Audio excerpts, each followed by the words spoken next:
Hey everyone, Meinke here from MLive.com, joined by Justin Rogers. We just watched the second day of OTAs, and the big story, Justin, is Ndmaukong Suh once again. He was here, but after practice, he took the podium for his first press conference, first time he's talked to the media since December. It was week 16 of last year. And of course, cleared the air on a lot of things, why he wasn't here for minicamp, and just a lot of things going on with him, and he hasn't addressed these issues, so he's going through them.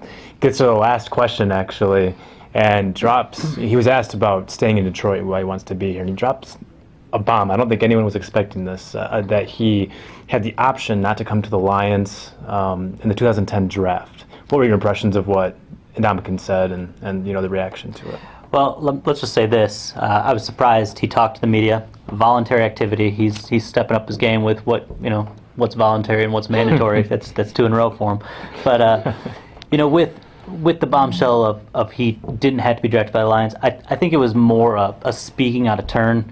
He had been asked multiple different ways his commitment to the city long term when discussing a new contract. He did reiterate that he wants to be here. It's something he's always said, continues to say. Yep. Actions are going to speak louder than the words at the end with that front. But at the end he got a little flustered and kind of said he controlled his draft stock. Maybe he did. I don't think so. That's just my perception. At the end of that CBA, the rookie contracts were just out of control. Everybody knew he was going to get this disgusting, monstrous contract for a rookie defensive tackle. It was a record-breaking contract. He's still the highest-paid defensive tackle in the league based on that contract.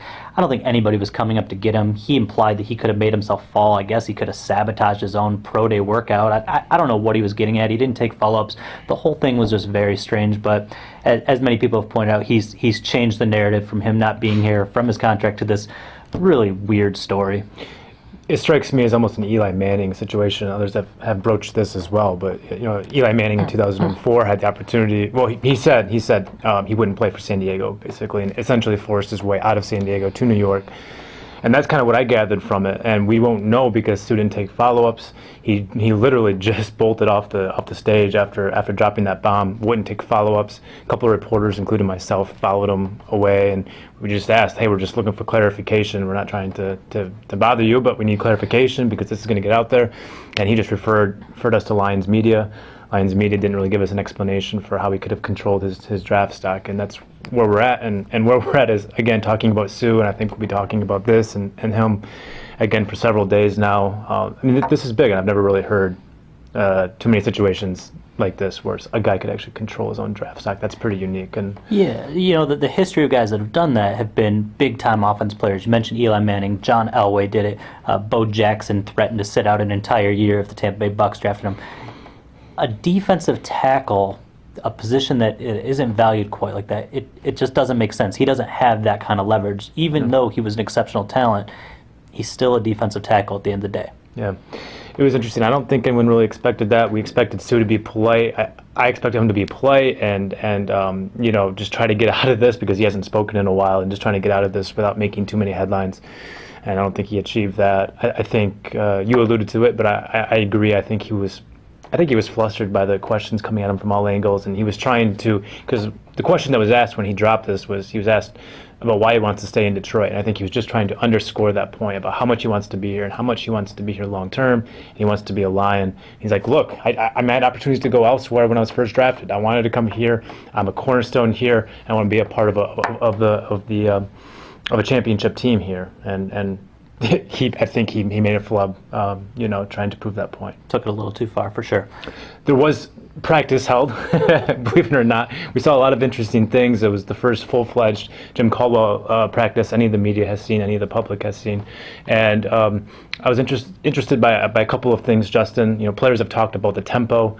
They talked about that during minicamp, and it was evident from start to finish today with OTAs, including with the 11-on-11s. I know that you and I are both impressed by this one, for lack of a better word, a spray drill where receivers were running against air. They were doing their route trees. And instead of just Stafford throwing to one receiver out of the route trees, Stafford would throw to his guy, and then all the backup quarterbacks would throw to the secondary receivers. So receivers aren't just running routes And then coming back to the line, they're actually all getting balls every single rep, which I think is a really interesting philosophy. Just keeping them more involved and catching more balls. I actually saw Joik Bell throw a few balls too. Yeah, pretty well. Keep that one in mind. Yeah, I was extremely impressed with the defense. You got two units that are installing, completely different systems. Often the offense is ahead of the defense in these drills, but defense dominated today in the 7-7, 11-11. Yep. Secondary looked really good. Stafford looked shaky. Kelvin Johnson was as bad as I've ever seen him. A lot of rust on him, but saw him put at least 3 balls on the ground, maybe a couple more. Cord Fuller dropped a few. There was several interceptions. We both were very impressed with Cassius Vaughn. Very sticky in coverage, had a pass breakup, had an interception. Tulloch had interception. The defense just looked good. The energy was crazy. The sideline was just going crazy with every Especially big play. the defense. Yeah. Terrell Austin, they're reflecting his personality right away, and it'll be exciting to watch that unit and how they grow. I talked to Darius Slay yesterday and today, and he's talked about the aggressiveness of the defense and the corners playing more press coverage.